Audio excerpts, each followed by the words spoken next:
On today's episode of Let's Talk FGO, we're going to talk about this new CEO Crisis event, and also Setsubun got announced for real. And then I'm going to tell you what a Grail War is. Hi, I'm one of your hosts, Omega, and I am not tech-savvy enough. And of course, the rabbit on my shoulder, as always, it's my co-host, Lucky.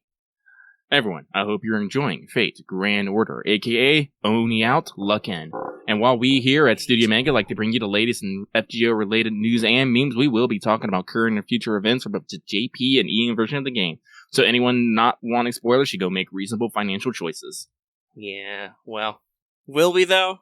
Also, sorry if I don't know, but sorry if I was a waiting little loud for there, audience. I just realized I was super loud and had to tip my mic arm down. I have a thirst that only Monster can quench. Oh, I shouldn't have gargled. I spilled. All right. Well, I was trying to make drinking noises, and I have failed spectacularly. God damn! I just tried to do a dramatic sip.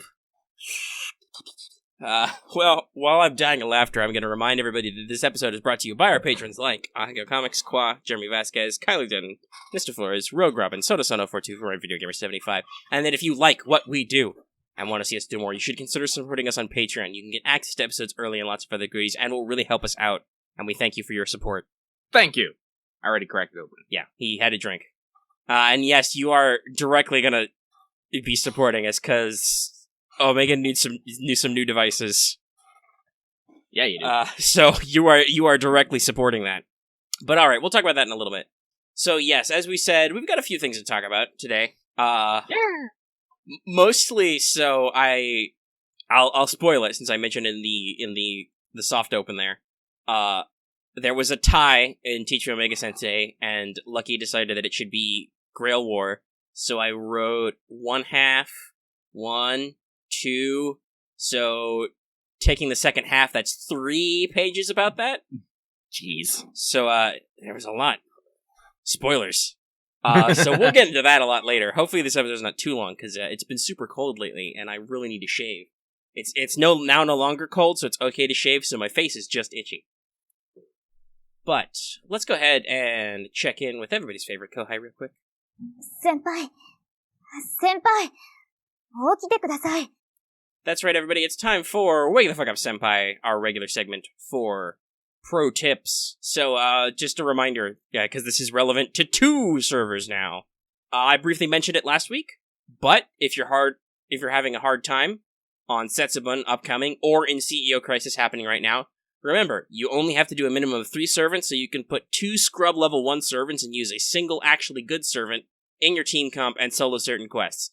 This probably won't work for, like, the boss levels, but for a lot of your normal farming where they get fatigued, it's a great way to spread out your value if you don't have a lot of different high-level servants that you're working on.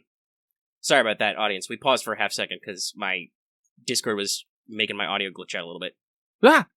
Okay, well, that was pro tips, so let's move into Records from the Throne, our regular achievement topic, real quick. And for me, just a little bit of recent stuff. Melt and Shiba Smiles protected. Oh, yeah. Working on leveling some stuff up right now as we speak. Lucky's doing the same, and if you are part of our Discord community and at a Gold Plus Patreon level, you can actually watch me live as I do it. But over on my side, something a little bit different. On the last day of the New Year's banner with Hokusai, I threw money, like a madman as usual, for an 80-pack, got a fuck ton of quartz, and on my last pull on the banner, I got Hokusai. I think it was actually the very last card, too. It was intense. It was a very intense moment, because I got Rainbow Sparkles, and I was all like, oh, do they dare? Do they dare? I forget, are Rainbow Sparkles just a SSR, or is it something that's on Rata? I think it's any SSR. Okay. Any SSR can be rainbow. Any gold card can be gold. Yeah. So I saw the Rainbow Sparkles, and I was like, trepidation! And then any card can be anything, because there can also be no fanfare, or it can be silver and spark to gold. Yeah. Because they like to fuck with us. They do. But, so, I got a Hokusai, and so, I am 2 for 3 with tentacles. I think that says something about my character. But, I was able to, scrape enough quartz for 1 throw at the Da Vinci banner. Didn't ding her. I got something else. I forgot what it was, but it wasn't important, because it was something I already had. Listen, Lucky has like I had to check this when I found out we were getting this ticket. Lucky has every SR besides the ones from Salem. The literally brand new ones. The literally brand new ones. My only choices for the tickets was because it wasn't limited. It was only It's Storylocks Story and Locks, yeah. Storylocks. The only ones I didn't have was Kirky, Nezha, and Shiba, and like Omega. I picked the Fluffy Caster. Cause I have no offense to Gilfez, but I don't need to roll on that banner. And Lucky doesn't want to roll on that manner. So I'm good. Secured the fluff. Yeah. Secured the fluff. Oh my god. Just real talk. Shiba, she has a line where you touch your ears and it is the best. And like, yeah, yes. I need to work on some of that dialogue stuff, but yeah, it's fun. It's There's so much work been happening right now, and I'm super intense at FGO. And let me tell you why, Lucky. Because let's go to Not All the World's Evil, but damn close. Oof. This is written in the notes as, so I had to get a new phone, ... Ellipses. So let me tell you a story, audience. This is Omega. He's waking up. It's a Sunday morning. There's some alert on my phone. Somebody posted some YouTube comment or something. The usual stuff. Pop in, try to check that out. My phone immediately starts freaking out. It goes to like a white screen and starts blinking back and forth, and I'm like, is there something wrong here? So this begins the whole day of crisis. Cause there's something clearly a little wiggly about the phone. Like, it's freaking out, it goes to white screen, it doesn't really turn off or on. And I go to check the back, because I remember it had this problem when its battery, like, completely died, when I was on my trip a couple weeks ago. And to fix that, to get it to kind of figure out what was going on and hard reset it, I passed it to the front, and my, mother, who was free in the co-pilot seat, was able to, like, pop the battery cover off and, like, get it to reset and plug into because I didn't have a USB outlet in the back. Plug it in so it could charge up. So the back of the phone case is like half off, and I pop that the rest of the way off, and the battery just flies the fuck out. What?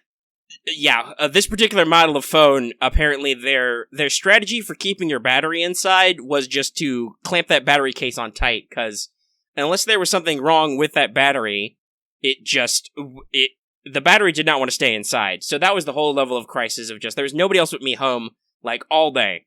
So it's just me at home, my phone's freaking out, it doesn't work if you plug it into anything. Like, even if the battery's out and you plug it into a computer, it doesn't wake up properly. And it's just gone wrong, and it's like, I have no idea what problem this is. Is the battery toast? Is the phone toast? I don't know. So after some deliberation and some work on it, it was pretty clear the phone was non-responsive no matter what you did, even if you, like, stuck a piece of cardboard to make sure the battery stayed in. The phone was just fucked somehow. Oh no. And yeah, it's possible it could have just expanded. It was really warped and stuff, but here's the problem. I could order a new battery, not super expensive, from Amazon and get it in like 2 days. But then, if it's not the battery, then it's another 2 days before the problem gets fixed, which was not ideal. So it was pretty quickly decided, because my parents got me my last phone. My mother decided to go ahead and order a new one for me, because me having a phone is convenient, because we don't have a house line, because who does these days? Yeah. So it's convenient for me to be able to, like, make emergency calls and whatnot, and also to be able to, like, text or call me, like, hey, there's a package waiting outside, could you bring it inside from the hot Florida sun that will turn it into mush, kind of thing, and just, it's generally convenient to own a phone for communication. So, Yes. ordered me a new phone, and was very nice to make sure it had all the RAM and stuff that it could run FGO. So, if you didn't hear from me a lot from Sunday to, I want to say Tuesday, yeah, that sounds about right, it's been a couple days, that's why, because this might sound weird to people with other problems, but not having a phone was just depressing. Like, maybe it gave me a little anxiety, but mostly it was just sad, because all my friends and all the people I know were just talking about their phones, and I couldn't join in, and it was just sad, and I didn't want to hang out with those people. Well, that's the kind of thing that's our generation now. We are literally, like, kind of attached to the hips to our phones, even if we don't use them for phone fucking things. Yeah, and it was just because of the community relation and stuff. We're so built up around all that. It's just like, wow. So all the people I talk to on Discord and the community are about phone stuff, and I follow so many people on Twitter who are just tweeting arts and stuff about phone stuff. So that's just... It was just sad and depressing. So 2 days later, I get a new phone. and go through the whole deal. So this is where the second part of the fun begins, because it was not a smooth transition into the new phone. Oh, no. So two things about LG phones, because it's an LG phone. One, apparently in Android, they just do not enable the option that lets you expand your internal storage with an SD card. You can only use it as external storage, which means you can't really move apps onto it. It just doesn't work like that. So I'm stuck with the default 16 gigs, aka 8 gigs of space, which has put a real cramp in my gacha style. I was able to put on FGO. The next choice I wanted to try and put on was Girls Frontline. That does not work because Girls Frontline is 6 gigs now or something, and it just did not fit. So I put Azure Lane on my phone, and I did not download the audio pack, but I was able to put Live 2D on, so we know what matters. And then I had to stop because I don't have any more room. That's rough. Yes. So, that is a later thing that I've come to grip with. So unfortunately, despite the fact that I still like Girls Frontline, I'm gonna have to put it on hold. But that's okay, because it's not really an urgent thing, you know? Yeah. It's just, I like that game and I like its aesthetic. I play it every now and then. We'll talk about the part that actually kills me in a second. But the other thing that was super annoying and crisis-inducing was, for some reason, on LG phones, this is apparently a problem several people have had. You know how your Google knows everything about you and records all your data and probably sells it to people? But it's also super convenient so you don't care? Yeah. So I tried to have Google super convenient Google my phone. Apparently, on LG phones, that causes some kind of error with the Surface settings so that you can never change your lock screen timer or screensaver timer, and it's stuck at 5 seconds. Are you kidding? No, I was not kidding. If you import your Google settings, it gets broke, and I was like, why the fuck does this option even exist, first of all? Seriously, if there's somebody out there who actually has their, probably not for us because we play games, but I can't imagine anybody in the community has their screensaver or lock screen timer set that low. Why does it exist? So I had to do some research into a full factor reset of the phone and not import my Google Abob into it. Okay, fine. But that was another major, that does not help my deep-seated anxiety problems. Also not helping my deep-seated anxiety, but also the depression aspect is, so I still cannot join the fun on Arknights. It requires at least 2 gigs of space to install, even if I think it installs smaller according to the community. So I literally can't put it on my phone to even try it. So it's, before it was just, oh, I don't know if I want to try it. Now it's I literally can't try this, and it hurts me a lot. It's just like, oh, these people are having so much fun about stuff, and it hurts. Hold on, Axe was like, couldn't get a Pixel. How much does a Pixel phone cost? Yeah, that would be, many, many hundreds of dollars, Axe, which I'm not made of. Also, shout out, somebody joined Golden just to get in there. And no, I don't have a tablet. I own no other devices. I had a tablet that was super cool, but it's gone now. It also bricked. But I had it for a couple of years. I just haven't replaced it, because I'm like, oh, I'll just get a phone with lots of storage. So yeah, I am now at the point where I need a new device in some form, and I was talking about this before the show with Lucky in the audience. I'm probably going to go ahead and buy a new PC tower so I can fix a lot of extra stuff, like I want to make sure I can stream and capture games and maybe get some softwares to hook some stuff up to, screen share my phone and whatnot, and do emulators and so on, and do better business stuff. That would be a smarter investment. It's this is why I like the Samsung phones, because Samsung's a solid brand. And as I said, I had to buy my phone almost... When did I get my S9? 2 years ago? And I had saved up for it. I saved up $2K. I eventually will probably have to invest in a really beefy phone to do all this phone stuff. But yeah, for now, it's trying to pick out what's the most economical and best business decision. Mm-hmm. To reinvest your Patreon dollars, yeah. So it's I think the PC is going to be the way to go. But yeah, so as a warning, just if you... Oh, Cha-Cha fell down. Give me a Cha-Cha in chat or you lose your next SSR. That's apparently a thing. I didn't even realize. But yeah, so just on that subject, if for some reason Omega seems very surly if you're talking about Arknights, that's why. I thought of an analogy in my head. It's like if we had a channel devoted to talking about pizza and everybody talked about how much pizza they ate all the time, and you were the one guy who couldn't order pizza for some reason, how much that would just depress you and make you make you annoyed. That's how I feel about Arknights right now. It's like, before it was just, I don't care. Now it's like, fuck, I literally can't join in. And it hurts me. But also, Omega doesn't want to be an asshole and be like, yo, you can't talk about Arknights. I can't Arknights, so you need to not have fun. It's just like, no, I'm going to be sad in the corner now. How long did that take? That took about, I want to say, 15 minutes? Well, it's kind of no, Axe, no, I cannot. It yeah, hurts. we tried. I tried to run Nox. It eats shit and dies. But that's the thing. It's like, when it's the fact that you had the option to be like, nah, I don't want to be a part of this. When that option's taken away, it's like your control's taken away. And no one likes their control being taken away unless you're in a BDSM relationship. Right. It's basically like, before I was like, I don't care about this. That's whatever. No, it's fine, Devilish. I Gotcha Games is muted because I only check there about Azure Lane occasionally anyway. I'll live. I don't like, that's even worse. I don't want to exile you.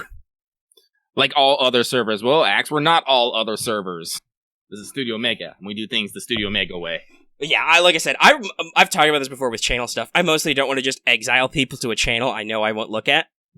So I don't even further want to like split Gotcha Games into just Arknights and be like, okay, here's your Arknights corner. Go here to not bother me. Like, I don't. That's the thing. Like, we talked about this when we had a conversation about like channel stuff and like what the nature of the community is. Mm-hmm. And people use the phrase fan club to refer to us, and I was like, don't call yourselves that. You make me uncomfortable. That's genuinely how I feel. Like, it's cool that you guys want to come together and listen to the show and even join in our Discord and all that and listen to us live and all that stuff. But also, I really don't like to leverage that to make people do what I want. I don't know. Like, I'm okay with calling them a fan club, but just because, like, but here's the thing. Like, I'm not gonna like try and pressure my fan club, if you guys want to refer to yourself as such, to do anything. Because that's the thing. It's like, you guys are here, and that's great. Yeah. Honestly, I don't know how they're. That's the thing about other creators is, and even for us, you usually have to be pretty in there to get that frank opinion of how they feel about stuff. We're usually pretty transparent, but that's just because we've always been that way. We're super casual, and we're super authentic, which is what I hear the brands like, and the audience likes, is the authentic. That's us. We're authentic. Rogue Robin, I'm pretty sure if I picked you up and swung you really hard at someone, you're a club. Yeah, no. That's as much as I think I wouldn't mind getting a nice. That's like a That's a longer term thing. Don't worry. We'll what was the price we saw on that dumb ad? It was like Raid Shadow Legends was going to give him like $7,000 or something. And I'm just like, fuck it. We'll wait until we make Raid Shadow Legends money. Hey, Raid, I bet it'll be cheaper. Buy me a new phone, and I'll advertise your game. That's all I need. I stream Raid. I'll be like, yeah, it's a lot. Oh. Yeah, no, listen, we are, I at least am, while I am honest and authentic, I am also an abject sellout. Yeah. So, nah, dude, whatever, like, you want me to advertise something? Can I try it to make sure it's not a scam, and then just give me money? Like, whatever. I'm easygoing. I can read stuff. But that's not all the world's evils. This has now gone on for like 15 minutes. The faffening! Which is not good. We have a lot to talk about, and I have more stuff to do. But, let's really quick check in with, did you finish your master missions? Master missions? I've been talking a lot. My mouth's already gooey. I've been trying to pretty basic this week. You have to defeat 15 assassin enemies. You have to defeat 15 saber enemies. Both of those are not servants or certain bosses. You have to do a quest with an assassin in your party 5 times. Don't know why. Or do a quest with a berserker in your party 5 times. Oh, I know why. It's because it shoots in fucking Raiko. Probably.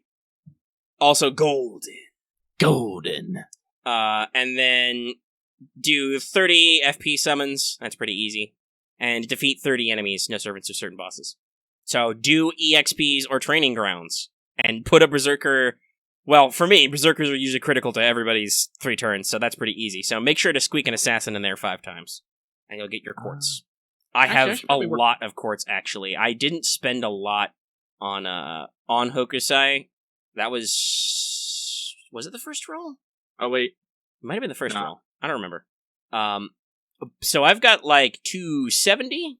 Oh, no, I'm definitely rolling on Setsubun Loth. Because I want to get Tomoe. That's why I'm joking that I'm going to get 5 to 10 Raiko Shutens and Kintokis, because I'm going to try and roll for a 4-star. And that doesn't work for me usually, for some reason. A golden. I really want a golden. Well, I'm sure he'll have a solo day. We can look that up. Yeah. But you know that Valentine's is going to be right after. I know. Responsible financial decisions. My weakness. It's one weakness. All right. Well, speaking of, let's go ahead and jump into Skelegrams. Lucky, you should probably read these. I got to talk a lot later. Yeah, no problem. So over here, global/North American/whatever English version, we got the Tale of Setsubun Oni Pagoda Festival running 127 to 22. To facilitate this, until 128, you can access all EXP and training quests every day. It's kind of crazy. I'm looking at my Chaldea. It says there's 50 something. I'm like, that's a fucking lot. Yeah, there's a lot. I'm doing them right now. Yeah, same. Basically, the idea behind this is it's basically giving you, especially post Da Vinci, you have plenty of time to level up all your servants and get them ready, as we are going to be going through a gauntlet. Yeah, it's EXP and training ground, so it's making sure you can level and ascend them. Yes. Hopefully. As I said, last week we did our pregame, so if you want to get the deets on that, please check that out. And also, honestly, the news article on the main site is pretty helpful. It literally spells out all the stuff that went into the pregame. I'm like, oh, hey, this is actually informative, really good. So if you want just a quick refresher and you don't want to listen to us jammer on for 2 hours, you can just read the news for once. Ta-da! Shrug. But, now let's go across the Pacific over to JP, where we have Amanesis.com CEO Crisis 2020, running from 122 to 25. Basically, it's similar to Setsubun. You do delivery quests, but it makes your servants tired. However, you can now upgrade the facility where they rest for more slots in certain servants, and certain servants have affinity for different slots and will speed up. In response, the cooldown for this is 6 hours by default, not 4. The event is ideal for bond growth, apparently gives good BP, and the special event CE increases bond growth for this event only, and there are bond grails in the point ladder. Also, I think it should be noted that the CE is fucking Anna and Gorgon, and it is adorable. The CE will be in the thumbnail. It will be in the thumbnail. Decidedly. Also, Pent has a new costume. It is the Amazonas CEO costume, as everyone wanted and everyone needs. There is a challenge quest for Allure, and we have a summon banner with Pent, Cleo, and Osakaba Hime, which kind of makes sense. Mm-hmm. Yeah, because it's all... This is basically Halloween in January. It's a spiritual successor to a Halloween event, but it's not Halloween themed. Oh, I don't know. Has Liz shown up at all? I don't know. Does anyone know? I hope so. So, quality of life update here. You can now switch lines for level up ascensions for servants with hidden names and my rooms, and the refresh button in your friends list has a timer to show how long you before you can press it again. That second part sounds amazing. Yeah. I've never actually fully understood the refresh, because sometimes I can refresh it 3 or 4 times, and then sometimes it's one time, it's no. I'm like, okay? Yeah, I don't know. But a cooldown timer, the actual cooldown timer feature sounds like it would be very handy for that part. Mm-hmm. But that's everything in the news, unless we forgot anything. No, I think that's everything, because I did a free talk note about a thing that only came out, but technically that event started happening last week. Oh, about the new Mystic Code. Yep. Because that's what is actually the name been long enough that it's been passed out. What is the name of the Mystic Code? Oh, it's real stupid. Hold on. Let me dig it up. You can read what it does while I find it. So the new Mystic Code, it's the 3 skills is Party Buster Up for 1 turn, HP regen for 3 turns, and a 10% battery and MP gen. So, I believe the name for the new Babylonia-themed Mystic Code is the 5th True Theoretical Factor Environment Purpose Chaldea Uniform Mystic Code. Please tell me that turns into an acronym. FTTF. Nope. No, probably not. It's because it's Japanese. Oh, God. It probably sounds cooler in Japanese. But no, it's bad. Oh, that's real bad. Please, North America, figure out how to make that less long. Because it's real bad. The name is bad. The Mystic Code sounds good. Yeah, it's solid. You got an attack up, you got a health up, and you got an MP battery. Solid. But yeah, as far as I know, there's not really anything else new going on in the thing. They've done the Babylonia. We've finished our Babylonia special commemoration. We got our tickets, in case you couldn't tell from the time we said it earlier. Lucky and I both picked Shiba. Yeah. As did a lot of people. There was a lot of Shiba picking going on. We started what I called the Fluff Alliance. Everybody just started doing it. And we got our 30 quartz, which was cool. But also, did I save that or did I spend that? I'm pretty sure. Oh, well, if you spend it, you would have had to spend it in like the last 24 hours. Oh yeah, okay. I probably didn't spend it. Okay, I'm sorry. Lucky's memory has been shite. No, I understand. I have been that weird combination of busy but not really busy, but also super stressed lately. So it's like what am I doing? When am I doing it? How does it even? Like I'm reasonably sure. Hey guys, guess what? If on WhatsApp you were looking forward to us talking about Kingdom Hearts Remind, probably not by tomorrow. I haven't even bought it yet, because I've been busy doing other stuff. I don't even know if I'm gonna buy it. Fuck. I will definitely buy it, because people are saying it's cool. I just don't know when I'll get around to it. But let's see, what's our mission clock at? We're at about 30 minutes, that's good. When we get an office, I actually want a mission clock. I actually want, like, the fucking, 8 digits just going. Oh, yeah, no, we should totally get a big clock. And if it's not called mission clock, we'll get a label maker. Because every office should have one of those, and we will label it mission clock. All right, we got a lot of office plans. Yes, we do. We'll definitely need to get one of those gaming tables and get it set up so that we can just play physical games and stream them. I am making a collection of consoles. Yeah, we're gonna have a couch, because we've been talking about stuff. Oh, that reminds me. I need to see if that fucking copy of Parasite E2 made it to Amazon or somewhere else. Nice. But yeah, so now is the time when we should switch gears, and I'm gonna teach you some things. I'm gonna learn you, okay, kids? I'm probably gonna have to stop doing EXP runs for this because I'm gonna get distracted. But as I mentioned earlier, today's topic for Teach Me Omega-Sensei, so technically for this month, is what is a Grail War and how do they work, as voted on by our patrons and tiebreaker by Lucky, because he is the official tiebreaker. It was a tie between Grail Wars and Lost Belts. I'm super flexing right now. And it was a very dead heat, so we'll see. Hey man, that's real expensive though, but I'd love to. Somebody was talking about us playing Kingdom Death, and I was like, yeah, I'd love to. That game's really cool looking.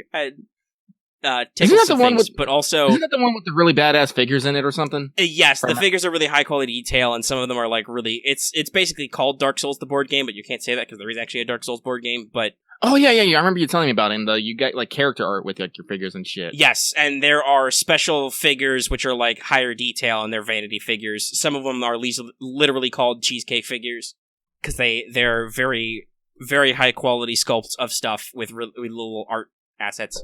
It's a very beautiful but very expensive game that will kill you a lot. But anyway, we're here to talk about the Grail War. Oh, I found it. Nice. But I do want to really quick say that, so with that out of the way, that means our remaining topics are, what is the Mooncell? What is Magecraft/Thaumaturgy? What is a Lost Belt? And added recently, by suggestion of another patron, what is the Age of Gods?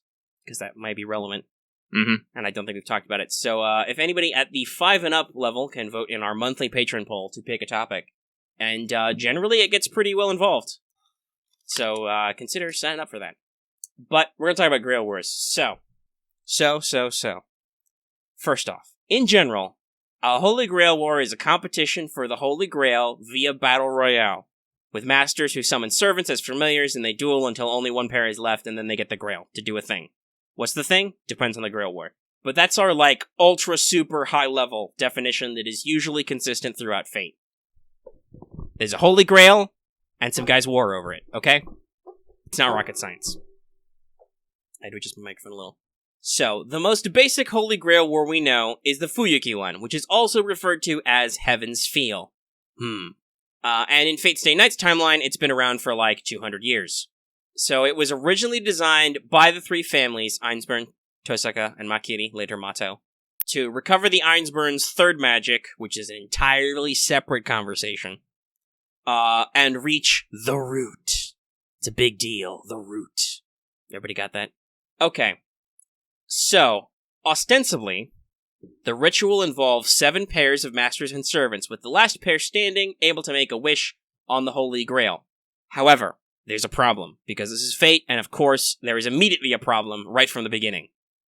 There's a flaw in the way the Grail War is constructed. While you can make most wishes on 5 to 6 servants worth of energy, because the way it works is you kill the servant, their energy doesn't leave, it gets slurped up into the Grail and becomes Grail Wish Juice. Technical term. Ew. Well, the Grail Wars are pretty gross. To activate the Greater Grail and reach the root, you actually need the energy of 7 servants, but only a servant can actually claim the Grail, thus this particular aspect is technically impossible. That's right, it was fucked up from the start. Because this is Fate's Day Night, and it is all about failure. Now, even though they fucked it up, the 3 families each contributed something to this process, and they selected Fuyuki because it was distant from the Holy Church, who were trying very hard to kill the association at the time. Later they became overseers to try and make the Holy Grail War less of a murder spree. It did not work. So, Nagato Tosaka provided the land capable of summoning the servants. Zoken Makiri, that's right, that's how old that fuck is, provided the magecraft for the initial summoning and the command seals, so he developed that system. And Justice von Einsburn provided the alchemy and materials to actually make the Holy Grail stuff. Justice developed the idea of the Holy Grail War part, so she designed the mechanics of, we'll fill the Grail up with Grail juice. And she herself is part of the core of the Greater Grail, the Cup of Heaven, to try and activate the third magic. Without the Greater Grail part and Justice's core, the ritual just grants wishes. You can't use the third magic or reach the root. Okay? So it's important. And maybe why other Grail Wars are even more fucked up than this one. Now, Nagato Tosaka's daughter was supposedly more involved in the development of the actual system of the Holy Grail War than he was. He just provided the land and stuff. So in my mind, all the weird rules and stuff are her fault. That's just my headcanon. That's not canon, but that's my personal assumption, because there was a footnote there. Check out some of our past episodes on servant classes and servant skills for some of that weird stuff. So, the Fuyuki Grail. It builds up enough energy to have a Holy Grail War every 60 years, but it can do this faster if it doesn't actually use all of its stored energy. See War 4 to War 5. Which I assume the retro... Actually, not even the retro, because we even knew that there was some baggage. The canon setup there is that because nobody actually tried to wish for anything at all in 4, it was all still in the Grail, so they were able to do another ritual real soon. The Grail picks potential masters as far as years in advance. It favors the founding families first, then it picks the rest through a seemingly random process. It seems to prefer mages, but also will just grab random scrubs on the street if it runs out. Now, there can be more than 7 potential masters, but the first 7 who actually perform a summoning ritual get their command seals and are locked in as the 7. And here's another fun fact. You can summon servants in advance and away from the ritual site, but doing so for more than a couple months ahead of time is pretty unusual, and probably only for mana monsters like Ilya. Because I assume if you're away from the sacred Holy Grail land, you're taking a lot of that energy cap on yourself. I still don't actually understand where the Ainsburn's castle is in Japan. Yeah, I don't know. They have double castles. Who knows? They're made of castles. Now, the normal servant cap is 7, but there is actually an emergency system in place if, for some reason, that's how, by the way, these guys are real rules lawyers setting this stuff up. If for some reason all 7 summoned servants cooperate, and try to say that 5 times fast, you can activate the failsafe and it will summon 7 more servants to kick their asses, but this would probably use up all of the leyline energy in Fuyuki. This is relevant in a second. Remember that fact. But yeah, so there's a fun alternate FSN. All the 7 servants decide to team up, and the Grail has to summon 7 more to get rid of them. So, as noted above, though, the classic Fuyuki Grail War is ultimately a failure. It's basically impossible to actually activate the third magic or reach the root, and only a handful of participants have ever cared about that. Mostly just the Tosakas care about the root part, and then Mato and Ainsburns are just trying to recover the third magic. And also, maybe Zoken has a boner for Justice, I'm not sure. He's weird and old and creepy. He has a boner for bugs and immortality. Yeah, he does. That old fuck. But most of the people who get invited to the Grail War don't care at all. I think literally it's written in the background that the three families invited some guys to the first ever Holy Grail War by saying, like, hey, if you'd like to see a miracle, show up here. And I'm like, really? Really? I guess it was 1800. People were more gullible back then. But yes, it's literally like a Nigerian print scam. They're like, hey, you want to see a miracle, kid? So the church has been involved since the Third War as a supervisor, while also trying to steal it because it's called the Holy Grail, and thus they must possess it. But that doesn't stop any shenanigans because the Third Grail War is where the Einburns summoned Angramanu and corrupted the Grail, thus making it extra impossible. It's like double impossible. All I'm hearing now is just a big series of bad decisions. Oh no, like, when I was reading the background for this, which is mostly, it's a combination of me piecing together stuff I remember from the source material and reading the Type Moon Wiki, I'm just reminded, like, oh man, the Grail War is just a fuck up.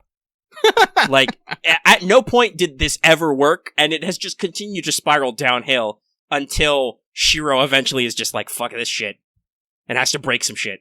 Punch some guys, and maybe Artoria blows it up a little. She blows it up twice. She blows it up a lot. So next, let's jump over to our first variant, the Great Holy Grail War. So the regular Holy Grail is Seihai Senso. This is Dai Seihai Senso. This is from Apocrypha. We should explain it next because it's a Fuyuki adjacent ritual. So, yes.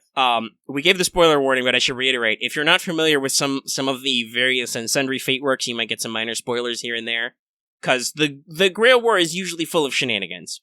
Our first shenanigan, in the APOC timeline, Darnik was in the Third Grail War, with Fion, by the way, that's canonical, and he basically bamboozled the Nazis into helping him steal the Greater Grail, and then he stole it for himself, later hiding it in Romania. That's right, he did a double cross on the Nazis. Also, like I said, with Fion, and some other shenanigans happened because the Einburns can't stop cheating. So just keep that in your mind that Fion won a fucking Holy Grail War. Yep. Okay? Now, because the ley lines near Trifas in Romania are better than Fuyuki, it stockpiles energy much faster, and it can support more servants to be summoned. So, this factor combined with the fact that the Mages Association managed to activate the failsafe mentioned above, creates the Great Holy Grail War scenario consisting of two teams of competing servants. And then after one team is wiped out, it's presumed that the remaining team members would revert to Battle Royale style. But yes, basically that's actually canon. It's not just, oh, we can just summon more servants. The Mages Association apparently activated the failsafe, so it was allowed to summon two teams to blow each other up.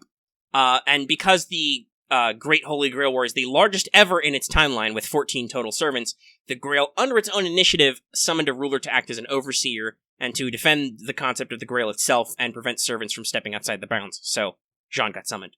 That is literally a function that the Grail just decides to have. It's like, oh fuck, there's so many of you. I need to summon up somebody to make sure you guys don't go crazy and fuck some shit up. Which was good, because somebody was gonna fuck some shit up. Now, also, since it was stolen, information about the Holy Grail was leaked to the general public, or the general mage public anyway, which meant that a lot of people tried to imitate the Holy Grail War ritual, and it basically failed. The usual cap with these fake Grail Wars they could reach was 5 servants, which was not enough to enact a wish. Remember, you need minimum 5's energy to get your wish, and 6 is better than 5.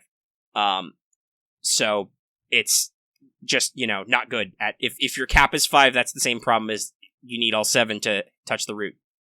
What this did, however, mean is that there were a lot of these relics and catalysts for summoning high choice servants got scattered, so it got a lot harder.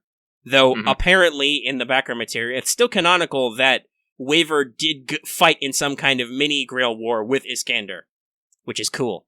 Where's that? Where's Apocrypha 0? And then Apocrypha 00 with how Darnik won that Holy Grail War with Fion. I just want to know.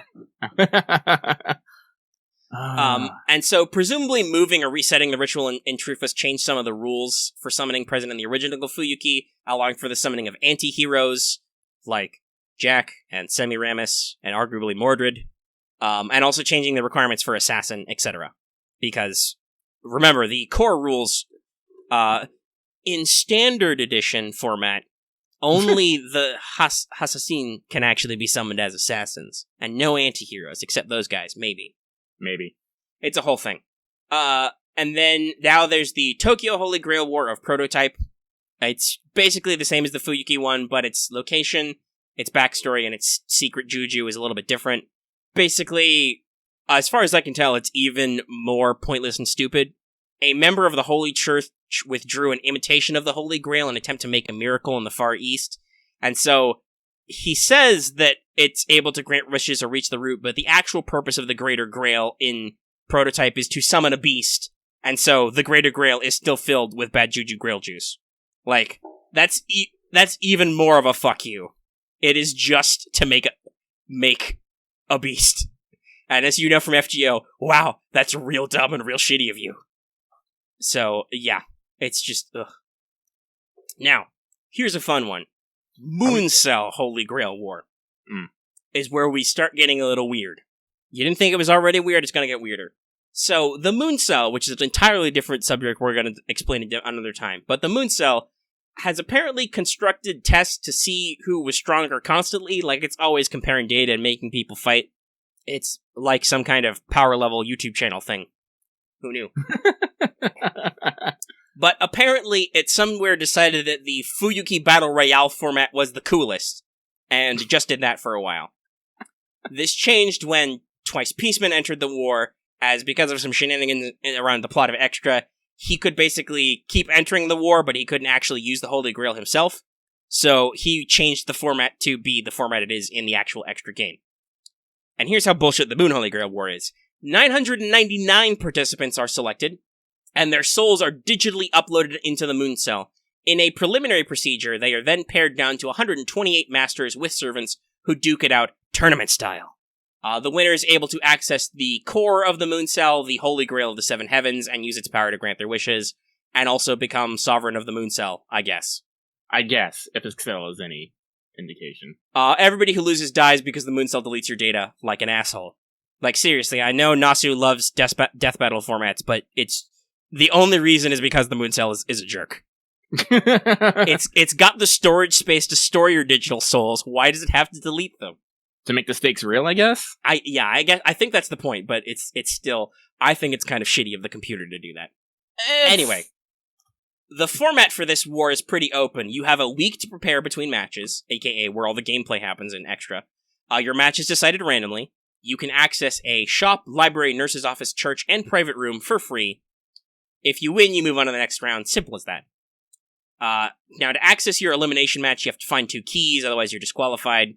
But you can take your time to practice by fighting enemies in the arena, and you can even interact with your opponent and try and figure out their weaknesses, like their true name and stuff. So, that's cool.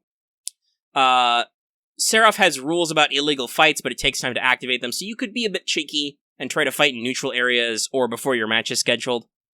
Just don't do it too long, or the Mooncell cops will catch up with you. Wee-woo. And don't ask me how Last Encore works.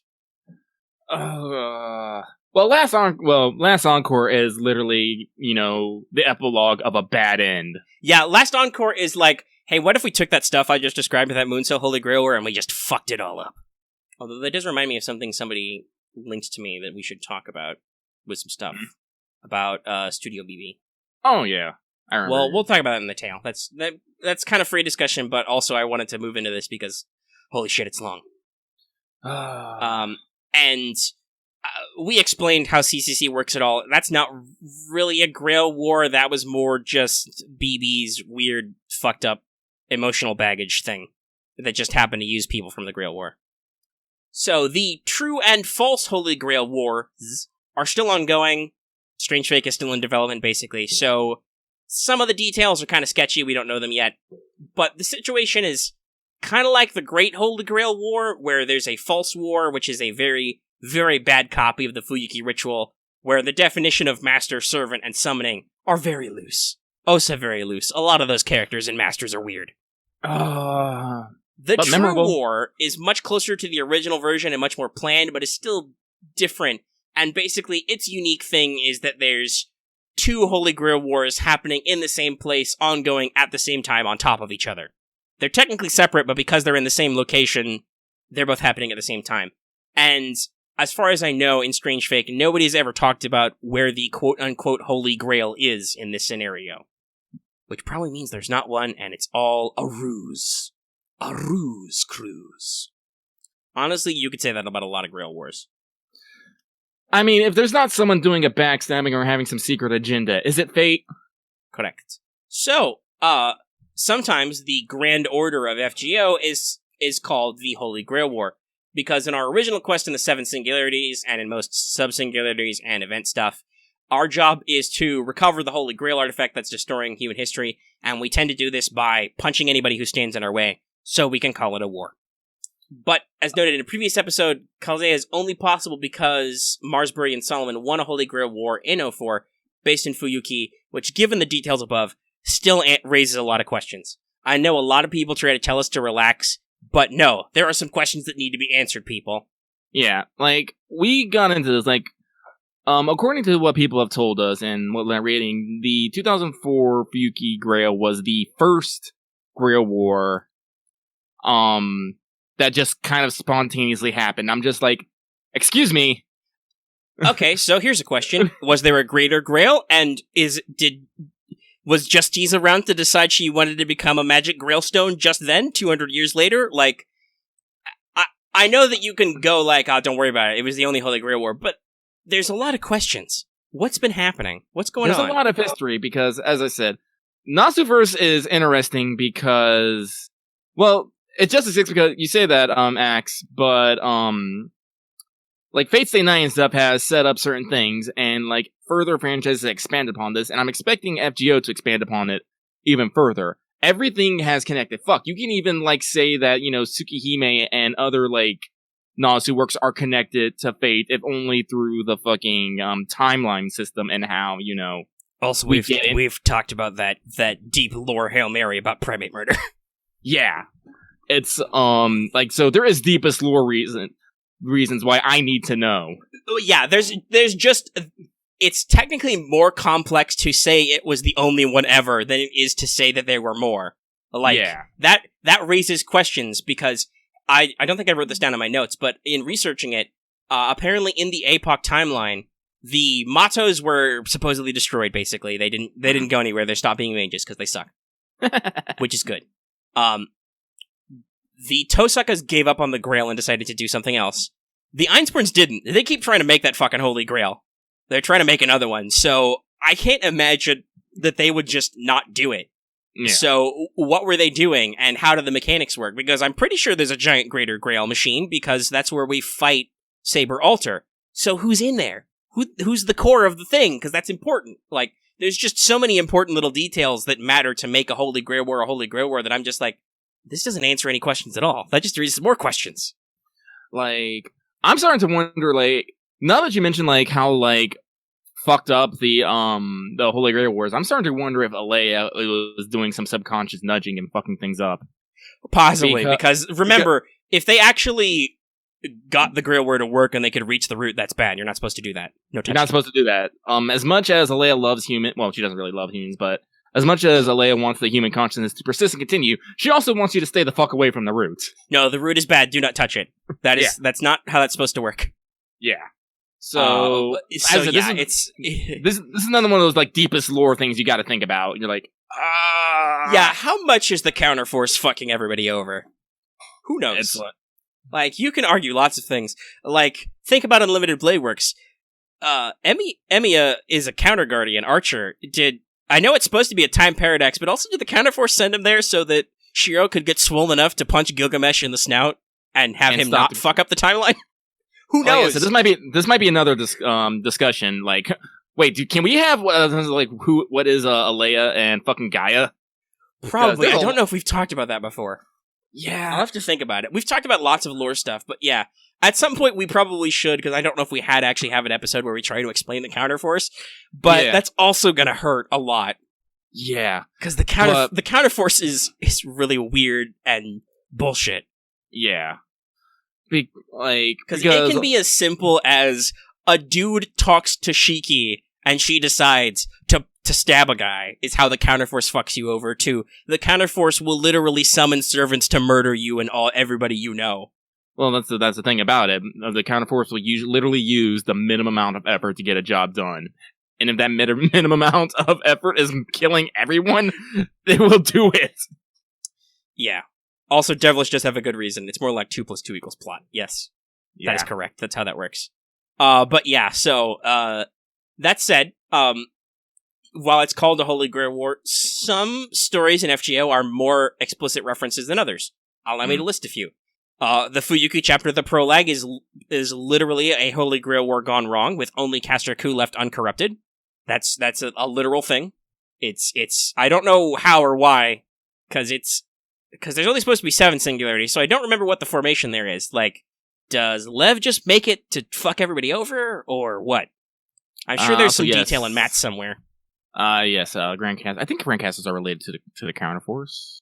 They're picked by the Counterforce? Well, yeah, because the Throne of Heroes connected to the Counterforce as well. It's this big kind of weird thing. It's circular. And yes, I think the picking process for selecting the Grands, which we've talked about before, that's an episode that exists, is probably Counterforce related or something. But yeah, so Fuyuki is a Holy Grail War. Orleans deliberately invokes a Holy Grail War because Jalter summons 7 servants of the 7 classes to defeat her enemies. Mm-hmm. Septon and America are literal wars backed by a Holy Grail. That's literally what they are. It's literally we're fighting a war and the other guy has a Holy Grail and they keep summoning things, so we have to punch him and take it back. And in Babylonia, the 3 Goddess Alliance fights to claim Uruk's Holy Grail, which is not really a Holy Grail, it's just some magic cup that Gil owns. But Gilgamesh completely apes the Holy Grail War summoning system to summon servants to defend Uruk. So that's a very Grail War thing. Now you'll notice I left Okeanos off the list. I was actually just thinking about this. Because, well, yes, you do fight a guy with a Holy Grail. That's not really what it's about. Like, the tail end of Okeanos is about making sure nobody gets their hands on Urale or the Ark and stuff. Like, it's not really about the Grail. The Grail is almost a misdirect because Drake has one. And is using it to get food and alcohol and keeps it in her breast. Yeah, it's great. It's great. And similarly, there are Holy Grails in Camelot, but the Camelot Holy Grail that the Lion King is using is the literal magic Jesus cup. And it's almost funny how, like, the beginning of the 3rd act, Oz is like, "Oh yeah, I have the Holy Grail you're looking for. You want it? Fight me, nerds." He does. Yeah, he does say the Aussie equivalent of "fight me, nerds." So that's very interesting. Like literally 5 minutes of laughing. And here's another interesting one. In Agartha, Caster of Nightless City has summoned a bunch of servants to fight it out and pour their magical energy into the Grail to do her own evil plot. It's very classic Holy Grail War stuff. I kind of wish they'd shouted that out more, but no, it's she does the thing. Like, it's like, I'm gonna summon a bunch of these magical servants and then pour their energy into my magic cup so I could do something bullshit. Really? Please don't kill me. And then some other obvious ones from events. The Fate Zero collab is literally set during an alternate timeline of the 4th Holy Grail War, where the Counterforce has to stop Irie because she's too strong. She's too cool for school. So strong, she split into 5 copies. And then the Summer Race is also kind of a Holy Grail War. It's a race to get the Holy Grail and Master's affection, but also Ishtar has worked a secret summoning ritual into it, because it's bullshit. And et cetera, et cetera. There are so many, because it's the foundation of the setting, there are so many references to Holy Grail Wars and stuff. By the way, you'll notice I haven't really mentioned Koa Ace, Redline, Imperial, whatever. First of all, there's like 30 or 40 different versions of that, but also mostly that's just apparently yet another alternate timeline of Holy Grail War 3. Oh, really? Yeah, that's the time period of those is the Holy Grail War 3, which is just pre-World War II. So, those kind of lump into that general, they're supposed to be something like the Fuyuki Grail War, only just the time and servants are different. Or not even the time, the servant selection is a little bit different. Which, there's a lot of interesting rules and mechanics here. There are also some, like, various sub-wars that were founded. Apparently, I think this was in, I assume this was mentioned in Apocrypha, but, so apparently, Greece planned to have their own Holy Grail War, but it became known as the Heracles War because everybody was fighting over catalysts for Heracles, and they killed everybody. They then made a rules patch, they banned Heracles, at which point it became the Achilles War, as everybody was trying to summon Achilles, etc. So I think that's just like in an Apocrypha background note somewhere, but it's really funny to me. If it wasn't Achilles, they probably started the Odysseus War. Basically, yes. There are too many really cool Greek heroes they want to summon. They'd never be able to agree on an order. I don't know. There's probably some bullshit where you could do that, Loth. Make the Herc Grail War. But yeah, so that's Holy Grail Wars. That's the foundation of all this bullshit, and you can see the long-reaching implications of this thing in the lore. It just keeps coming up. So many homages, if not outright plot references, at least until part 2. Now that we're in Lost Belts, it's like we're genuinely doing something different, which is really interesting. And we'll see soon, because Lost Belt 1 should be March? Somewhere in there. It's after Valentine's. But yes, that's the thing. That's a cool thing. I have been informed. And I hope everybody else listening was informed too. Didn't help that I ghosted twice during that. That's okay, I kept talking. Yeah, you did. Alright, so guys, I'm gonna stop playing FGO right now, and I'm gonna switch to making over the damn thumbnail. Because reasons. Good, make a thumbnail. So I also want to mention, so there's apparently been some, there was an interview of some sort with the guy running Type Moon Studio BB. Everyone is weak to Hydra poison. There's just some interesting little facts about it. Basically, the short version is that, like, I think it's Nino Kazuya is one of the members of the studio, and it's who the interview was with. He worked with Type Moon on Extra. And basically, the studio was kind of founded because they want to do more stuff, and specifically Nino himself, Nino-san, thought there was only a handful of games left for him to work on before he retires. So he went to Type Moon directly and ended up setting up the studio. They're aiming for around 10 employees, and they're planning on developing games for Switch, PS4, and PC, and they're looking at Xbox One, smartphones, and cloud stuff as potential platforms, but obviously the focus is on those areas. Mm-hmm.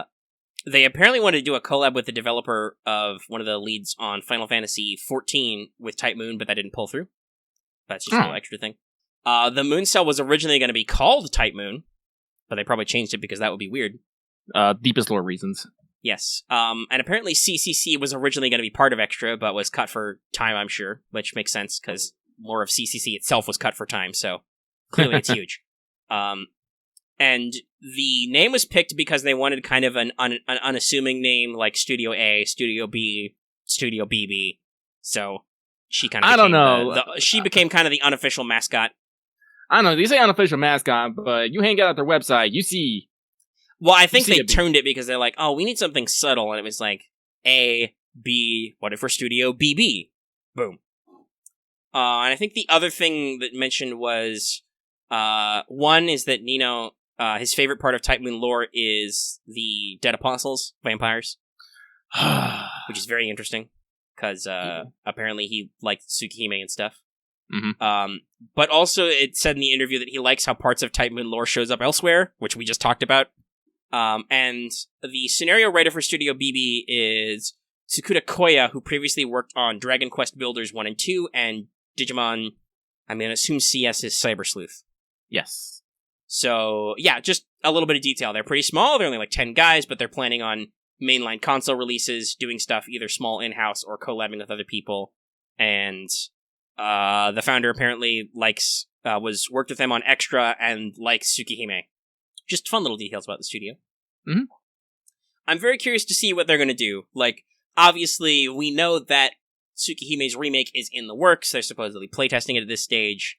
But I don't think we really know where they're going from there, and I don't know if that's, like, is that just with Type Moon, or is that moved to BB? I don't know. I'm very eager to see what they do with all that, you know? Like, they have a separate studio to develop video games, you know? Mm-hmm. So we'll see where that turns out. We're at about an hour, which means that it's time for Babylonia recap. I don't know why I made that spooky. I don't know. I just wanted to say that our prediction of how the episode was going to play out was pretty spot on. Yeah, it's funny. I was thinking that earlier when I watched it, because as usual, I was busy over the week and didn't watch it until today. But that's okay because I remember it. But I was going to start by saying that we basically called it last time when we talked about this episode. We've done that a couple of times. Mm-hmm. As usual, you know, If you're not caught up on Babylonia, even though we're like a week behind on doing the show because we do it on Fridays and new episodes are Saturday, you can probably stop here or look at time codes or something, and you'll be fine. It's okay. It's okay. Anyway, the cold open is just the team gets back and is there. It's cute. Gil is like, okay, let's strategize. So the first third of the episode is the actual strategy. They have a meeting. They have chess pieces for some reason. Don't ask me how that works. I'm pretty sure traditional chess piece designs are not ancient Babylonian, but I could be wrong. They also have some giant checkers. Also, well, Gil can see the fucking future, right? That's true. He can. He could decide their chess pieces for shits and giggles. Also, it really confused me, but I don't know if that's like a meta joke that the two pieces they put down by the one of them was a knight, and I don't remember what the other one was. It might have been a bishop. It was a bishop. Okay. So Is that a subtle joke about Anna? No, I think that was meant to represent Merlin and the Master. Okay. Or possibly my Mash, who is a knight. Yeah. I don't know. It's really weird. I was very confused because the horse symbol is Rider. So I'm like, what? Gil, you're killing me. Yeah, I know. I wasn't thinking, servant symbols. I was thinking actual chess pieces. So I was like, a bishop and a knight. So a bishop would be a caster, and a knight would probably be Fujimaru. If it was a rook, I was thinking, yeah, that's Mash. Mash is the castle. Mm-hmm. But basically, they outline the plan. We have the discussion about the axe. They can't just fly it to the temple. That won't work. It'll be shot down by demonic beasts. Merlin can't really do much with it magically. Ketz can throw it, but if she does so, she'll fucking explode. Because she'd break the alliance, and unfortunately, there's not some weird old man to slice the concept of her contract. Which is a little bit bullshit, but anyway. Merlin says, don't worry about it. I'll think of something. I'll make some shit up. And you're like, okay, Merlin. I think there was some funny dialogue earlier, too, with Anna, who was like, Fujimaru, you're great. It's back. High fives. Hey, Merlin, you're still alive. Cool. Anna has her hood down, and she is full of adorableness.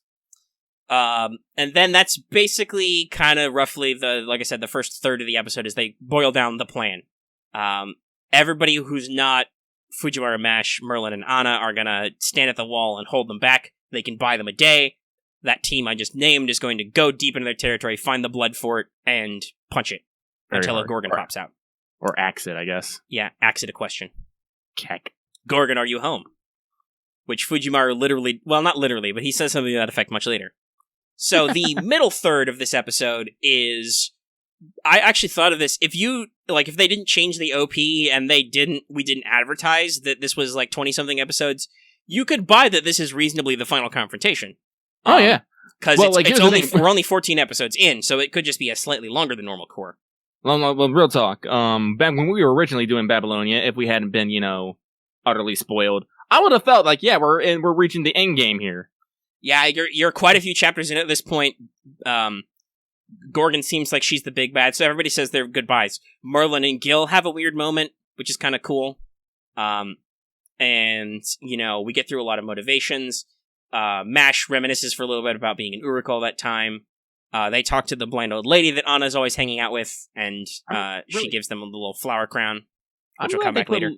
I'm glad they put a lot of effort actually into animating and showing off, like Anna like running around and helping out. Yeah. They put a lot of work. Good Anna episode. Mm-hmm. Appreciate. We get on a cart ride where Fujimaru talks to Merlin a lot, and we get a lot of Merlin's motivations and stuff. He compares himself to Gil and how he kind of talks about the contradiction of his existence. I'm not really attached to humans, but yes, and he uses Daisuke. We really like humans. You would not be wrong to translate that as him saying he loves humans. That is usually the implication when that's used in Japanese. So he kind of talks about that, and he talks about how him and Gil are similar. Gil's not really attached to any individual human, furthermore cementing Gil's deep-seated loneliness. But he likes humanity, and he thinks what humans can make is valuable. So he's clearly on the side of humanity, and it's why he's kind of a scumbag in Fate Stay Night, because he doesn't care about burninating individual humans, he just wants to make overall humans cooler. Because he's an asshole, kind of. Anyway. And apparently he only had the one friend he ever liked ever, who wasn't even a human. Clay! So Merlin talks about all that stuff, and he gets a little sad at the end, because he's like, yeah, I'm part part human and part incubus. I try to study humanity, I still can't understand you. Of which makes me wonder if that was the whole Camelot thing, was him trying to study humanity and it didn't work out, because it really didn't. And it's not 100% his fault.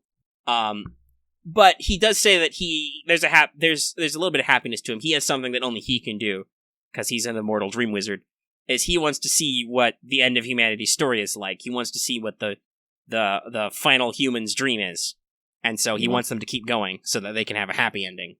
Mm-hmm. Which kind of explains why he is here and giving a fuck, because, like, to Merlin, he thinks that, like, well, not only is Solomon, aka Getia, a huge scrub lord to him, because he's Merlin, but also he thinks it's bullshit that he's gonna, like, erase human history, because Merlin even says, "No, dude, I want to be there. I think that it's even if it ends, your story is worth remembering." So that's cool and stuff. And then we have a big heartfelt scene talking with Anna about the wall, where she can't sleep, and she talks about her stuff, and kind of doesn't say it, but says it, Mm-hmm. And kind of explains and talks about just her general attitude. She dislikes humans, but also they're very warm. She thought that blind lady was really nice and full of life and stuff. She won't accept her flowers because she's sad by proxy, because that woman's son was killed across the wall by demonic beasts, so she has baggage about that. And so she won't accept the flowers, but she's also decided to fight for the people of Uruk, not just herself, which is great character development. You've seen it this whole time, right? She's been growing and getting less standoffish with people, eating butter cakes and all that stuff. I think her taking down the hood, like, is one of the most significant indicators of that, Yes. Because basically she just wanted to hide her face. She wanted no one to notice her. She wanted everyone to leave her alone. So, she kind of hid herself away from them. Because I think Merlin said it at one point. It's not that, It's on the what now? Like, hey, did you die mid-sentence? I think he exploded. Okay. I forgot what you were in the middle of saying when you died. So I was talking about Anna revealing her face. And I think it's important because at one point Merlin was talking about, she hides away because, it's not that she hates humans, it's more that she's afraid of them. And I think her, taking down her hood and actually looking, people kind of signifies her willingness, to face her fears and stuff, which I think is a juxtaposition point against a later part of the episode. Yes, it's setting up themes, basically. Yeah. So that's what I say. Yeah. I think, and when you know about her, like when you realize the whole story, which we're only dancing around for the sake of the thematics at the end of the episode, because otherwise we'd be doing it out of order. Yeah, because obviously y'all know, if you're listening to this anyway. But yeah, so that's the second third. Basically, is all that emotional stuff, and then the final third is the actual decisive battle. There's some great action shots here. Jaguar Man is punching demonic beasts, and then realizes, wait, isn't this the tougher fight?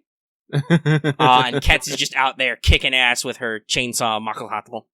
And she's like, but it gets tougher because Kingu shows up, and they have a really great fight, which is full of a couple of Kingu reaction shots. There's at least one frame of Kingu being crushed between Ketz's thighs as he's getting flip thrown. There's also some great underboob shots of Ketz if you're going through the frame. Great animation.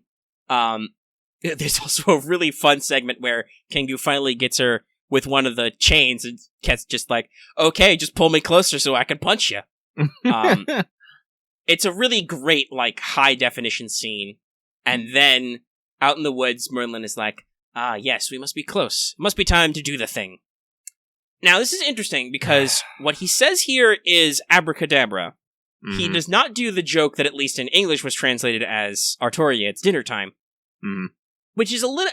I'm very curious. I want to be the fly on the wall in that scriptwriters meeting, because the scene surrounding this is entirely comical. It's... Even the way the animation is handled is almost comical in how crappy it is, right? The axe spinning through the air looks really, really dumb. But I think it's supposed to. So I'm like... So it's not that they changed it to not be a comedy beat. I think it's literally... They did it literally so they didn't have to decide on which version of Artoria they had to use. Maybe, or it could be another thing where it's just introducing her if you don't know any other Fate stuff makes no sense. right? Like, if it's Arturia, not Arthur, then you're like, wait, what? Yeah, but because like, in story, you will have met, and we know this from playing the game, you would have met several Arturias at this point, and know that whole thing. Wait, on that point, did they ever mention what happened to the other servants that Gil summoned? I believe they mentioned that Tomoe died beating that guy. Yeah, so at that, I don't think Ibaraki has been mentioned at all. We did not have the scene where, at least I don't remember the scene where Merlin and Gil break down who got summoned and what happened to them. Yeah. So, I don't know, maybe it kind of holds water, but kind of doesn't, in my opinion. Yeah, I'm like, I don't know what the decision was. There clearly was a conscious decision, and like I said, it's not to change the emotional beat like some of the edits have been. This is a joke.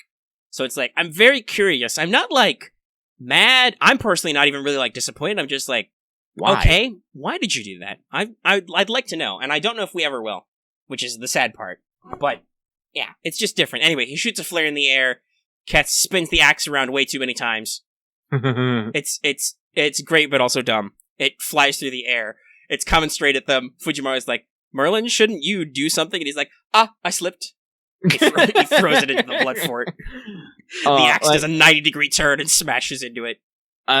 Like, if nothing else, I'm glad the guy anyway, because now I actually have now I can see it much better in my mind's eye what the fuck Merlin did. Yeah, he shot a flare into the sky, and then he's like, it slipped. In Merlin classic fashion. Ketz gets smote, she gets burned up a little bit. But Kingu doesn't care, because he realizes that, wait, does that mean... And I don't see that small goddess who was here earlier. Fuck. So Kingu nopes out. Jaguar-Man comes along to clarify why Ketz isn't dead. She says that her divinity's been reduced by half, probably because she didn't mean to break the alliance. And so Ketz is a little pissed off at Merlin, but also she wonders why Kingu fucked off immediately. Like, what's going on? Then we get to the temple. It's still creepy in here. Spooky. So it's like, yeah, it's real weird. It's a little gross. We wander through. Ishtar is still here, and she got some cool animation, so that's interesting. I'm sure that'll come up in a second. But we get to the thing, and like I said, Fujimaru literally is like, "Hey, Gorgon, where the fuck are you at? Come out!" And she just out of the ground. The Grail mud drips everywhere. But somehow she's fine. Gorgon is not wet at all. That's a lost opportunity, animators. And she leans down real close, gets on your eye level, real polite, and basically is like, yeah, I'm gonna destroy humanity with humanity because I'm mad. But if you'll surrender to me, I'll let you survive as my master as the last human alive. What do you say? And the master is like, Mash offers some questions, and Gorgon hits right at the heart. He's like, she's like, this girl doesn't know how harsh the world can be. Correct? Mash is very sheltered, but that's what makes her such a good girl. The goodest girl. Precious marshmallow. Must protect. But wait, no, she protect. But also in this episode, she attack. And if you're not careful, she bounce your noble phantasm back. Boom, I made it rhyme. Oh. High five myself. But yeah, so there's a little bit of back and forth, but then ultimately, Fujimaru tells Gorgon to fuck off, basically. He's like, nah. I can understand why you would say those things, but I reject them. I refuse to accept you. You're just, basically, I think his argument boils down to, you're just butthurt, Gorgon. Like, yeah, humanity fucked you over, but you're just being really shitty about it, basically. And then Ishtar gets some key digs in when she's like, specifically, by the way, calling Tiamat mother, is like, she's like, hey, Gorgon, BT dubs, you're just a fake, because the real mother doesn't need any outside help to make her demonic beasts. Which makes Gorgon very mad. And then Anna steps up, and with her hood down, and is like, sup? And we see what Gorgon sees, which is, the Gorgon filter is really weird, apparently. Like, she sees, like, spooky ghost Anna, and does exactly what you think she does. She starts freaking out and backing the fuck up. And she's like, what's going on here? What's this? Kingu, what's this weird thing doing in my temple? Get rid of it. And so Anna has as the credits start to roll with a really sad song, Anna has kind of her heartfelt moment, which is like, oh, that's really sad. You won't accept me at all. You can't see me. If you could, there'd be some chance of redeeming you, but you can't, so we gotta fight. Yeah, I think she actually did say, like, if you were willing to face me or something. Yeah, basically, if the impression is that if Gorgon was willing to face her past, basically, like, actually examine what went wrong rather than just be mad at people. Because that's the thing to remember about Fate is, while Medusa, humans did kind of cause Medusa to become a monster, it was also kind of her own fall because she kept killing humans to protect her sisters until ultimately she stopped doing the things she was supposed to do and ate her sisters, and then she becomes Giant Snake Lady Gorgon. So in her current form, that's kind of what she is. She's mad at humans, but also she's lost her sense of purpose. The only thing that's left for her is to be mad at humans, thus Avenger. Yeah, that is literally the trademark of the fucking Avenger class. All she has left is her resentment, basically. Yeah. Whereas Anna and regular Medusa don't. They have actual different stuff they can do, which is why they are more anti-heroes. And arguably, even Anna's like even more. She's just a tiny goddess, just a small snake. She's a small snake, precious. Like she doesn't even have her weird sister complex to bring up yet. But basically, so I guess the impression they're going for here is she's going to go up an ascension level with Merlin's help. He's going to buff her, even though she only has one Buster card. Actually, I don't think it's necessarily a buff. I think it's a removal of a seal. Well, that's also what happens is she loses her headband, which apparently was her version of Breaker Gorgon, because she activates her Mystic Eyes now. Yeah. And she tells the team, I'll counter her Mystic Eyes with my own. And then you're like, with the hood down and the Mystic Eyes, anybody who didn't know that already would be like, oh shit, Anna is tiny Gorgon Medusa lady. Which is what we were alluding to earlier. We knew that already, it's just for themes. It's like, that's where the episode ends, is on the reveal that Anna and Gorgon are the same person, kind of. Yes. So making me thinking about this and seeing this actually made me wonder something. So it's okay. This is a spoiler for definitely like near the penultimate of events, but in the later scene, I can't phrase this delicately. Gorgon comes back for reasons. Yeah, Gorgon shows back to be one more delay. Yeah. Now the thing I'm wondering. Is this going to be giant-sized Gorgon like now, or is it going to be regular-sized Gorgon? I also am really wondering that. I've been thinking about that too, because Gorgon right now as a villain, and in her sprites, was super huge because she has Tiamat's authority and the Holy Grail.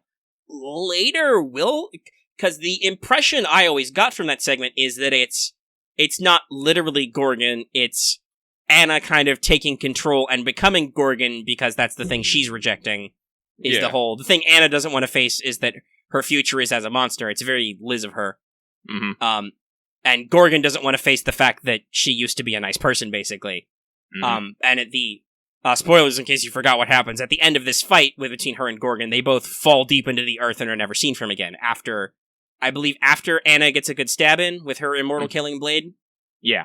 So because that later appearance is Gorgon's third ascension, where she's all white, I always assumed that it was, like I said, Anna in the driver's seat kind of coming back to repay Fujiwara back for letting her have that catharsis and self-actualization. But yeah, it would make more sense if she's huge to stop Tiamat, right? Mm-hmm. Well, yeah, like, she doesn't delay her long, but... It's just one more step that's like, I think it's... Yeah, is it immediately before or immediately after Kingu steps in? I think it might be immediately before. No, Gorgon steps in... Let's see here. Because they do a lot of things. There's a lot of delays. There's Ketz with the Sunstone, which doesn't quite work. There's the wall. Wait, no, the wall stops the tide. It doesn't actually stop. The wall stops the tide. The wall in Uruk is like the last step when literally she's at the walls and we get that great CG and Gil's just like fire fucking everything at her. That's, I think, the last...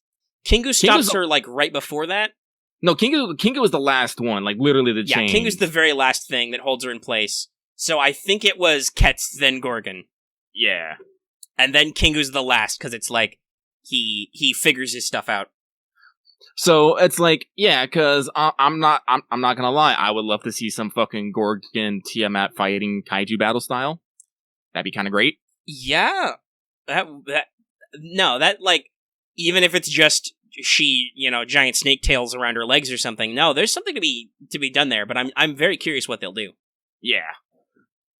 I think she uses Pandemian Cestus against her too. The That could noble be. phantasm. That could be cool. I can't We can actually see that animation. Yeah, so I don't know, because as I said, like Lucky is a fan of the Monster Ladies, and there is a great opportunity here. Yeah, we'll see what they do. Yeah. Because that whole section will probably be all one episode. Probably. It'll just be the episode starts, Tiamat starts walking, the episode ends, she's at the wall. Shit's fucked, Mr. President. Well, I said we're not there yet. No, this was 14, so 15's about to come out, and I didn't watch the preview, but I'm assuming it's going to be mostly the fight with Gorgon and then the aftermaths. Mm-hmm. Like, as I said, because every time, like, we try a delay, there's always the moment like, shit, it didn't work, what do we do now? A hurried planning. Right. But, I don't know. On the other hand, because it's spoken dialogue, some of that can be moved through faster. Yeah. But yeah, so next episode should be shit happens. I am totally predicting there is going to be a very ominous end card. Probably. I can't, I'm like, I don't, but hey, that should mean in about a week, Lucky, we're gonna get Femme Fatale. I don't know. They did say there was supposed to be a recap episode. That's true. They might delay it for the recap. Like, the recap might be after this conclusion, before the final act, basically. But we're pretty close, because after, I believe the first thing we do after we kill Gorgon, and it's like, yeah, so that didn't stop anything, and shit's still fucked. That's when it's like, there's something weird going on in the ocean. Guys, go check that out. And that's when Femme Fatale walks out of the ocean and everybody's like, oh shit, it's real Tiamat. Fuck. We goofed. And coming Aoyuki noises. I'm very interested to see what they do with Femme Fatale for several reasons. Because, spoilers guys, she's very naked. And in FGO it works because she's got a single spacing sprite and doesn't move, but how are they going to do that in animation? What's the blocking? I don't know, maybe they gave her some nip covers like they did Ushi. Well, that's true, I suppose. They might just have her weird chains or arm binders just magically stick. Well, I can remember, because they did mention that Femme Fatale was basically binding herself down, so... Right, Femme Fatale was her effectively, like, last restriction. It's like, she has to wake up now because that's the process that was set in motion, but she also really doesn't want to hurt us because we're her babies. So... Oh shit, that's right, we're gonna get the scene where fucking, Merlin just fucking nopes out because... Tiamat kills him in his dreams. Yeah. Yeah. I wonder what that's gonna look like. Yeah. Also, I would say that it's more like in the anime anyway, Ushi's little, I don't remember the name for the little shoulder hanging medallion things, but like her upper outfit is just stuck on there with some spirit gum. In the anime, clearly. Like, I don't know if there's an actual cover in there, but there's clearly some glue involved. To keep it, because man, can she move. But that means that we're gonna... Yeah, so next episode's definitely gonna be the Gorgon fight and conclusion. Which is hopefully as rad as the first one. Let's see here. We're gonna get some, we're gonna have some emotionals. I'm pretty sure Merlin's gonna get, I can't see as a problem. I can't remember where, Merlin... It's in the temple. Like, I think it's oh yeah, it is in the temple because I think it's Gorgon and Anna vanish into the earth. Kingu shows up and pops the Grail, and because he's like, it's good, you got rid of her. The real plan can continue. And then Merlin's what is he talking about? Oh shit! And then he explodes basically. Yeah, and then that's when they have to like run back, and then they have to. I'm pretty sure we're gonna end on probably an ominous shot of the ocean. Yeah, they're either gonna see Femme Fatale or they're gonna be on their way to the ocean. That's probably where we're gonna end it. Because that is the cliffhanger moment. That's the moment where shit's not over yet. Right. Like you could, heck, even like I said this, you could be tricked into thinking 15 is gonna be the end of the series. Yeah. Like, that's the beautiful thing about Babylonia. You could believe, it has a lot of these climax moments, you could believe that you've won for a couple of seconds, and then it's like, oh shit, you didn't. Fuck. Yeah. Oh, speaking of sad endings, I really do like Prover. Yeah, it's a very good soulful song, and the animations are better. Like we talked about how the OP seems a little lazy with what they've done with it, but the EDs are pretty good. Okay, so that's Babylonia. Axe, I'm taking a slight offense to what you just said there, buddy. Not a lot of offense, just a little bit. Raija doesn't have to justify any of his designs. They're justified because somebody asked him to do them. The chat is arguing about Ushi's outfit right now. Yeah, for the audience and referencing Raiko, right?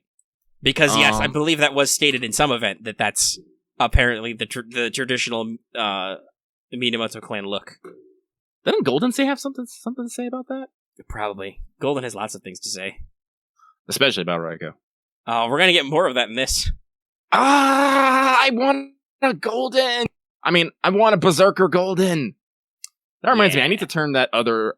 Someone posted another Golden image. I'm like, I need to turn this into Golden too. Electric Boogaloo? Yeah, hang on. Let me see if I can find it. No, that's not right. Where did I post now it? I'm talking about that. I want to go check the... See, here's the thing. I got a paycheck now. Bucks. Well, I have 100 less because I bought things like Subway and something for Omega because I told them I would, and bought Parasite Eve 2 because I really want that game, and then I bought a book. That was like $80. No, I know that feeling.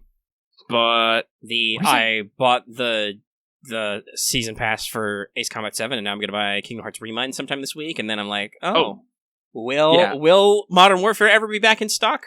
This is going to be Golden too at some point. Nice. I just gotta... I'm kind of tempted to put that just in the fucking thumbnail.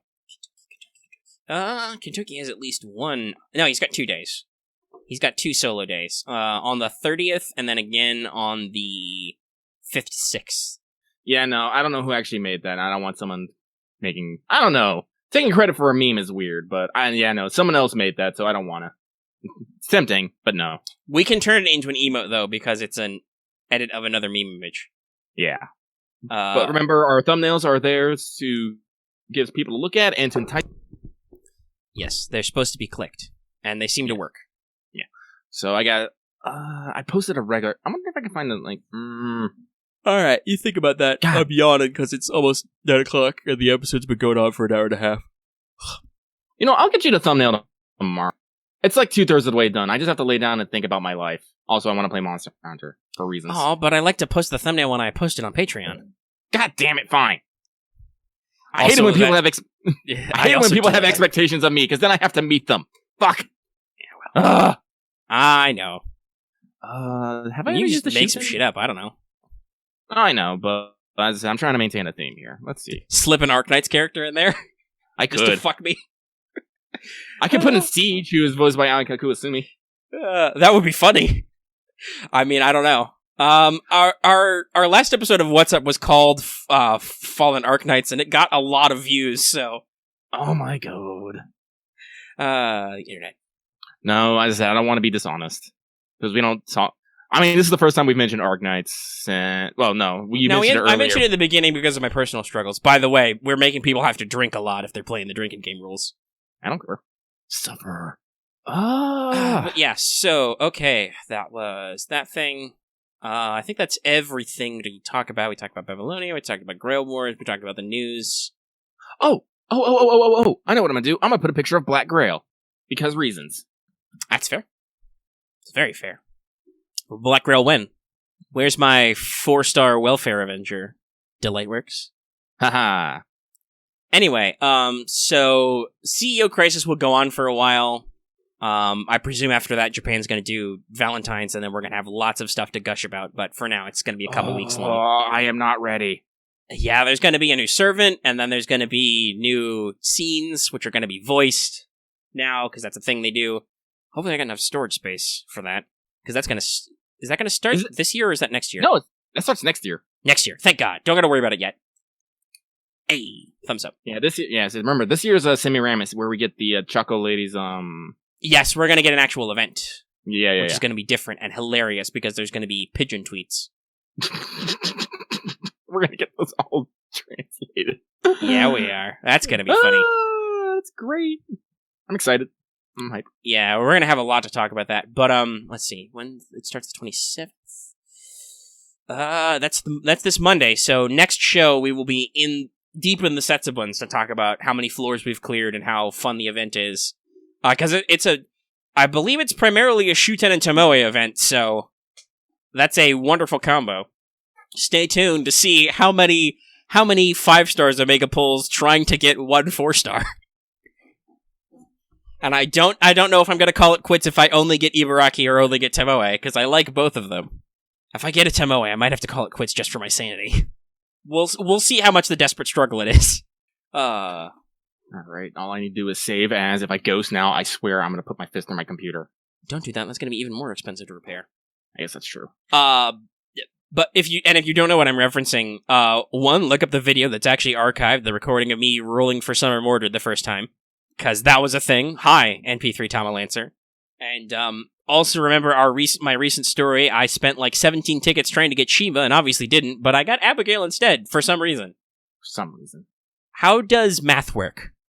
You mean we statistics? Don't know. We're bad at it. We're bad. Statistics is a branch of math. That was a math credit in college, so it counts.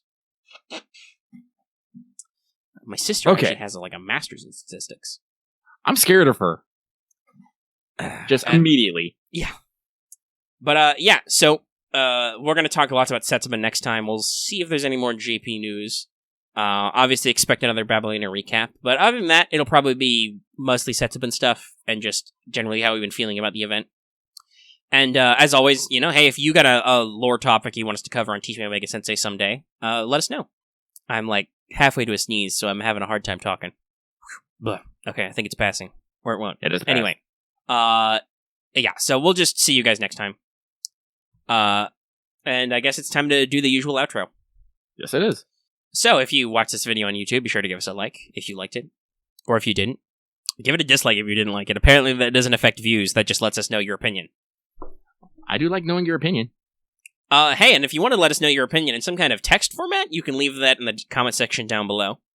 Or you can join our Discord. As always, that link is in the description of the video and in our channel page. And of course, if you're new here and haven't already, please subscribe to the channel so you can always get our latest videos. And consider hitting that bell for notifications so you always know when we post a new video. Remember to set notifications to all. Omega's actually been streaming some the past week. Lucky's still busy with his technical difficulties and stuff, though he is playing Monster Hunter with the boys, so that's another incentive to join our Discord. But I've been streaming Ace Combat 7, something I've been talking about for a while. I'll probably get another 1 or 2 streams out of that, but if you want to make sure to catch them, be sure to turn on notifications to all so you can catch our streams and all our videos. And of course, like I said at the front of the show, consider supporting us on Patreon. You can get access to episodes early, you can get them in audio format, downloadable for as little as $1 a month. Those are usually posted right away after we finish recording and editing the show. So it's a really quick, cheap way to get the show. And it really helps us out. Literally, your Patreon money and our daddy Google Bucks are going to buy me a new computer in hopefully the next couple of months. So that's great, and that's because of you guys that we're able to do that stuff. And I'm not just doing it to get a shiny new computer, because Lucky and I were talking about this, I'm more interested in a newer computer for business than spending extra money on some weird neon gaming computer. I'm not just doing it to play PC games. Let's see here. So yeah, that's the show. Tune in later this week for What's Up, where I will ramble about technology more. And stay tuned for Let's Talk FGO next week. And as we said, future streams and other videos of various varieties. I'm gonna guess that when does Setsubun actually end? It's the 2/2. So that'll be February. So sometime shortly after that, they should announce Valentine's. So look forward to Wanted Semiramis. I'm pretty sure they're gonna go almost immediately into Valentine. Yeah, they've probably. When's the 2nd? 2nd is a Sunday. Ooh, that's gonna be a busy weekend, probably. Yeah, they're probably gonna do it. I don't think, because usually they've started Valentine's events sometimes early, late January. Well, in Japan, it started January 31st, so they went right into it. Yeah, we're actually slightly behind schedule. Not that I mind, because it gives us this bye week to level all our servants, which is what they did for CEO Crisis. Anyway, we're starting to faff in the wrap up, and probably making Robin very stressed about doing time codes because we just won't shut the fuck up. So we're going to shut the fuck up now. We're going to let you form your own opinions on stuff. Or don't. Hey, in the end card, you can keep watching to this show, clicking on some of those cool links and stuff. So, we'll see you guys next week. We out! Smoke bomb! Very enthusiastic smoke bomb this week.